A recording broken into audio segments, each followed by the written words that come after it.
Bwana Yesu asifiwe.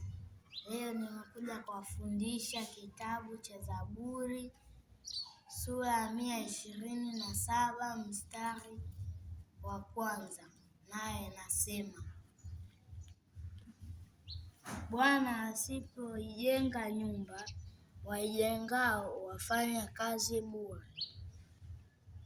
Yaani Bwana akiwa yupo kwenye mambo yenu mnayoyafanya, hamtafanikiwa. Mambo mnayoyafanya mtakuwa mnafanya bure.